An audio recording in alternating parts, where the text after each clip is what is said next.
সানিয়া মারলেন ওই মেহেদী নিলে শুধু চেয়ে চেয়ে দেখলেন, তার কিছুই করার ছিল না, যেহেতু তিনি উইকেটটা হয়ে যাচ্ছে। আবারও তালহা, আবারও মিসফিল্ডিং,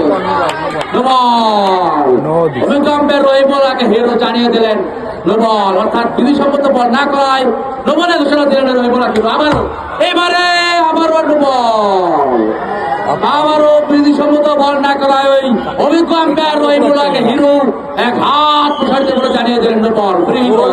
আবার নাজবুল ব্যাটিং মার্কে শীতল, এটা সবাইকে ফোন করেছেন। আবারও নাজবুল আবার আগিয়েছেন, এবার চমৎকার চেষ্টা করেছিল, কিন্তু ওই নাজবুল এবং হুমায়ুন কবির দুইজনের চেষ্টা করে বলটিকে রুখতে পারলেন আরো চারটি রান। যাই হোক, আবার নাজবুল শীতল আবার আগিয়েছেন, এবার চমৎকার হুমায়ুন কবির ঝাঁপিয়ে পড়ে বলটিকে রক্ষা করলেন। এবার উইকেটের সম্ভাবনা, আবেদন চলছে, কিন্তু আম্পায়ার কোনো প্রকার সাড়াই দিলেন না। ইতিমধ্যে আরো টিমের পরিসমাপ্তি, 5 ওভার শেষে দলীয় সংগ্রহ মনসুর হোসেনের 87।